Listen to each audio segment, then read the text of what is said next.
We will need 3/4 cup of dry shredded coconut, 4 mace or javitri, 6 cinnamon, about 5 bay leaves, 1 star anise, 1 big elaichi and half a nutmeg, 1/4 cup of tir, about 40 cloves,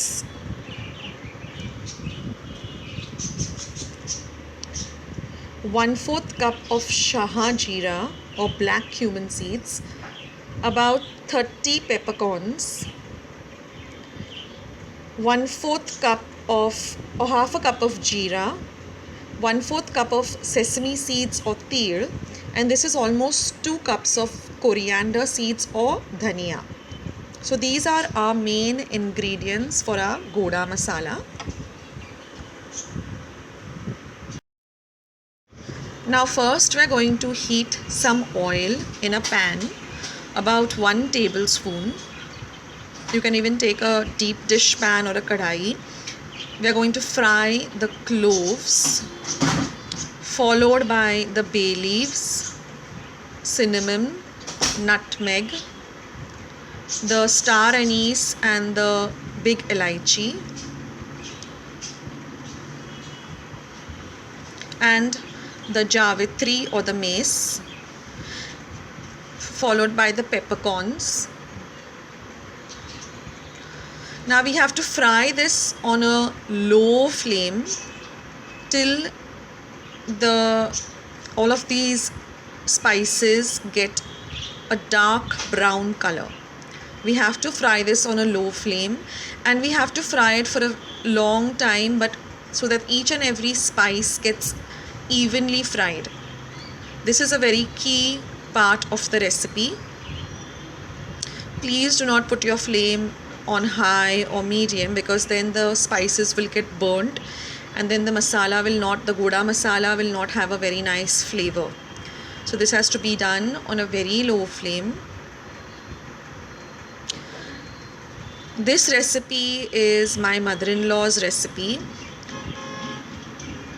and it's a very traditional recipe. She has been making this goda masala for years, and it is really very delicious. Now I use this masala for my tonli bhaji, gawar bhaji, in all our amtis.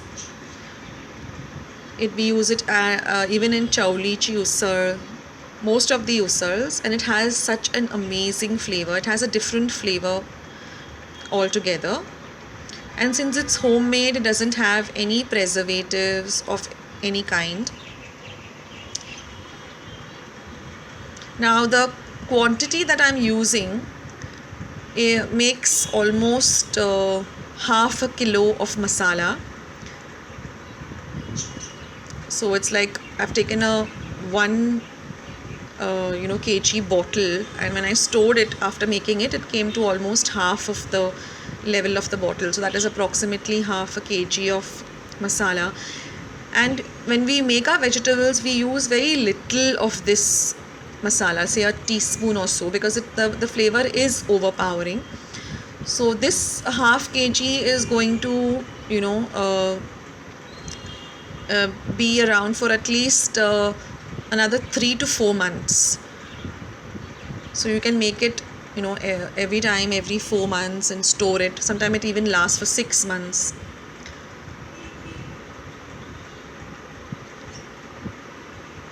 So these are real traditional recipes which have been passed down from one generation to the other. Like my mother-in-law was telling me that she learned this recipe from her mom, who was also an expert in cooking. So this is a hand-me-down recipe. Like my mother-in-law, she has 2 more sisters. They also use the same recipe. So it's just it's a family kind of tradition. Like every household has their own take on this goda masala, kala masala.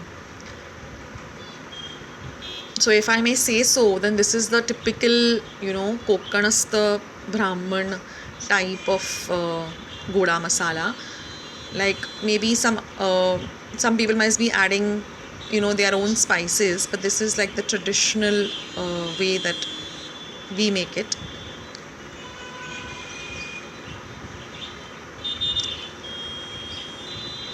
Now you have to take off all of those masalas. You've seen the color on them. Now in the same oil, we are going to add the coriander seeds or the dhania seeds, which is the key ingredient. As you've seen, compared to all the other ingredients, this is the one used the most. I mean, the quantity is the most. So this also has to be fried very, very, very well.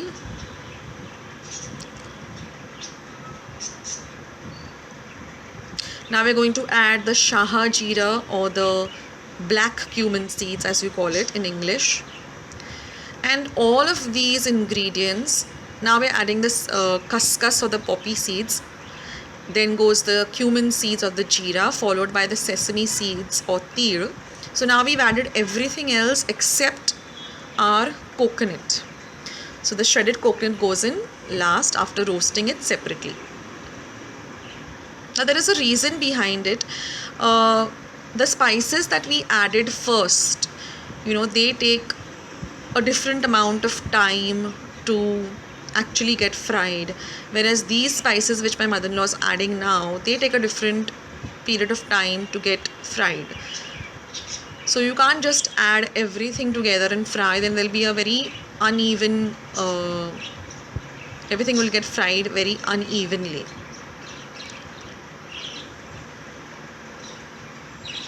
Well, the flavor, the aroma rather, of these spices are just amazing. Like, as my mother-in-law was frying all of this, and I was just watching her because I wanted to learn how she makes the goda masala. The aroma of the spices were just mind-blowing. Now even this you have to fry on a low flame for at least 8 minutes to 10 minutes till everything turns a nice brown color. That is why it's called, kala masala, because it becomes a dark brownish black masala. And even the shelf life of this masala is very, very long. You can store it, for about 6 months also. Nothing happens to it because it's all fried well. And you have to store it in an airtight container.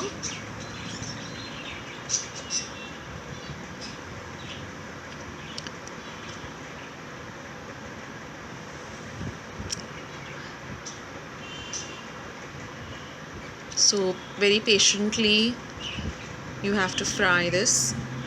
The reason I'm showing you, the entire thing and not editing and cutting it, so that if you're making the masala along with me, the time that I am stirring this, you can also do it side by side. I could have just cut it short and edited it to a half a minute or so, but I wanted to just guide you so that if you're really making this masala and you really want to learn how to make it, the authentic goda masala, you can just keep my video on at the side and you can just stir along with me. So you get an idea of how long you need to stir this. Now these traditional recipes, you just have to do it as our elders tell us because they are the experts. I mean, my mother-in-law, her sisters, they are amazing cooks. I mean, even if they make just plain amti baat, it's mind-blowing. It's like soul food.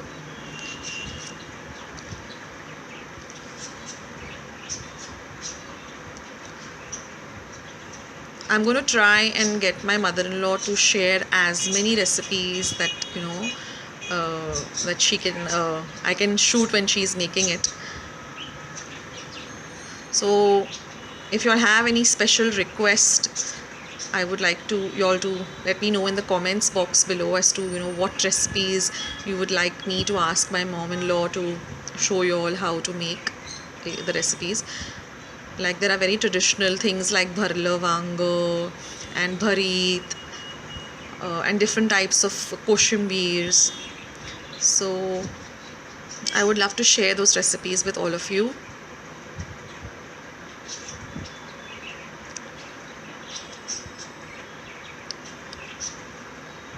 So you can see that everything has to be properly fried.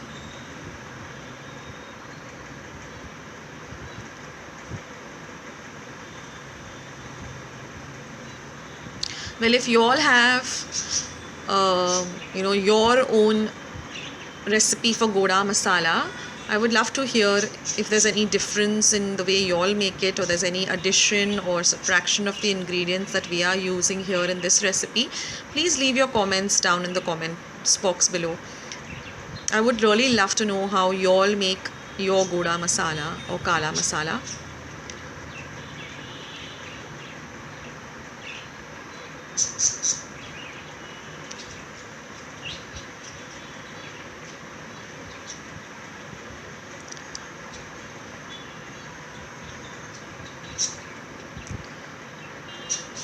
Another key tip that I'd like to share with you here is once we finish frying all of these ingredients, you have to put them onto a steel plate and let them cool completely. That will take at least 15 to 20 minutes. Don't be in a hurry to immediately grind these spices in your mixer. Just wait for it to completely cool down, and then you'll have to grind this in parts, because if you put the whole thing together, you have a very big food processor and you can fit everything together. Otherwise, it's better to do it in 2 or 3 parts, because everything has to be evenly ground to a nice fine consistency. So you have to do it in parts.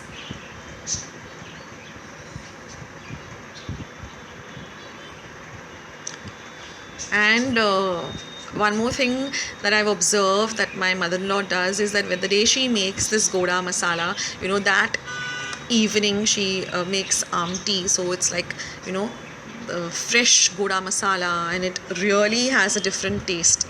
It just tastes amazing. I will share the amti recipe with you all also soon. In fact, I have so many recipes up my sleeve that you all will be seeing a lot of my videos as and when I'm able to upload them. This year you all have to bear a little with me, because as I told you all in one of my videos, my daughter Ira is now in the 10th standard ICSE. So I have to be around there for her when she's studying and everything. And my son too is in the 8th standard, so I have to take care of the study part of things too. So please do bear up with me if I'm not uploading videos. Maybe in 1 week I might not upload, in 1 week I might upload about 3 videos and when I have the time. So please do bear with me.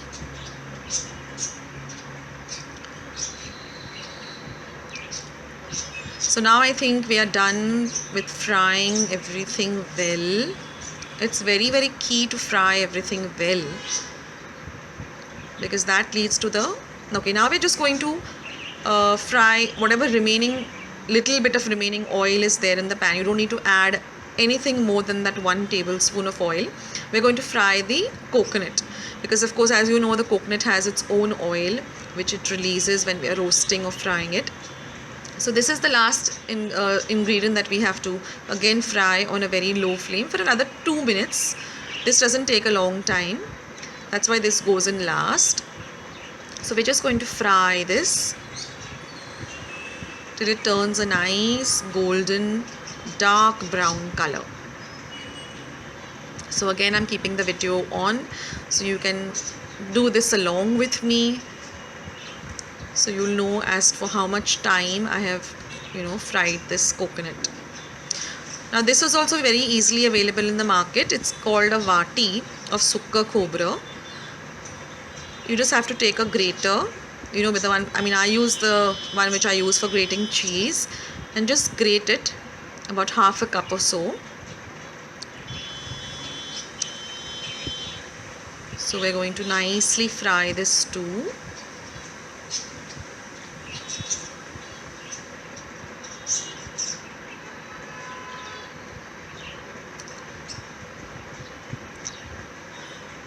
So once it turns nice and golden brown, we're just going to switch off our gas. You can leave this in the pan itself.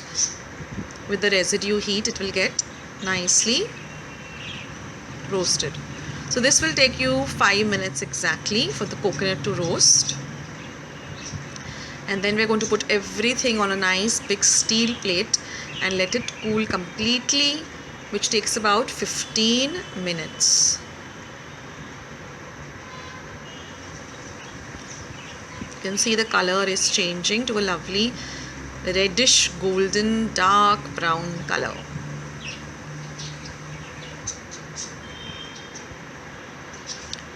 So I'll see you on the other side of this, all these spices cooling down.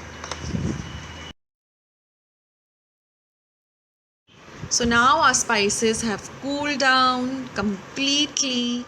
So now you just take your mixer grinder pot and we're going to put, first we'll start off with the spices which we fried first, in that only order.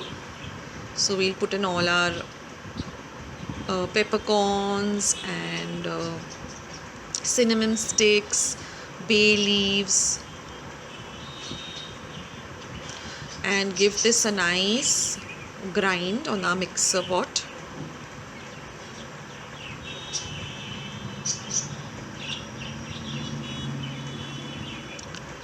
It has to become really fine. See, like this. You can scrape the edges because it just gets stuck, because it has oil in it. So it gets stuck everywhere to the rim of the mixer pot. And then we're going to add a little bit of the coriander and the poppy seeds and the shaha jeera. So like I said, if you have a big mixer pot, you can put everything together and grind it. But I'm doing it in parts so that everything gets well integrated as well as ground well.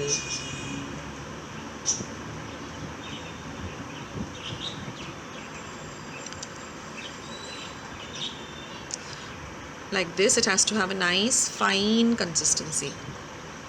So in this way, I'm going to grind everything together. And like I said, please ensure that the spices have cooled down. Well, the first time you're watching this recipe, you can follow me entirely. And once you know the procedure, you just have to get to know what are the ingredients and what needs to be fried together. I'm just guiding you the first time because that's really important. So I hope I'm not boring you with such a long video. But traditional recipes, we need to stick to what our elders have done. Then only it comes out. The recipe really, you have the same taste as how our elders make it, which is so important. No shortcuts here and there. Okay, now our masala is completely ground. Now all you have to do is add half a teaspoon of turmeric powder or haldi, followed by half a teaspoon of hing or asafoetida. And again give this a nice grind or a blitz, so that even the turmeric and the asafoetida gets well integrated with the rest of the spices. And that's it, friends. Our goda masala is all ready. So this is the final part of it, the whole thing together.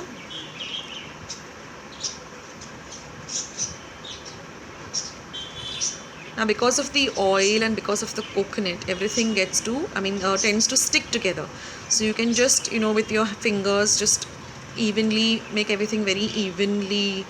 The consistency, you can even it out by just mixing it with the tips of your fingers so that there are no lumps in the masala. Doesn't the color look amazing? I wish I could just send you the aroma via this video. It's mind-blowing. But when you make it, you'll get the aroma. And now we're going to put it into an airtight jar.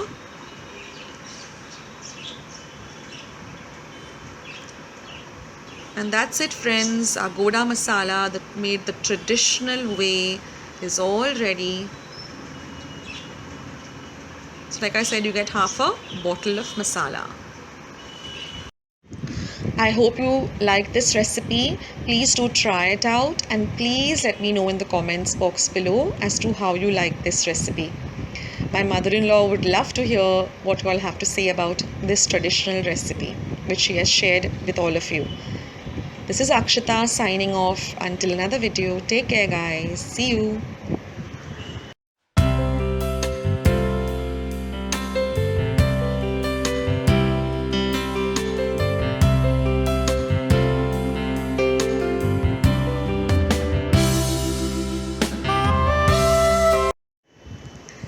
Well friends, don't forget to give this video a big like. Please do not forget to subscribe to my channel by hitting the red subscribe button you see below this video. Do ring the bell icon so every time I upload a new video, you'll be the first one to know. Please share my recipes with family and friends. Do visit my channel for more than 215 videos. And thanks so much for watching.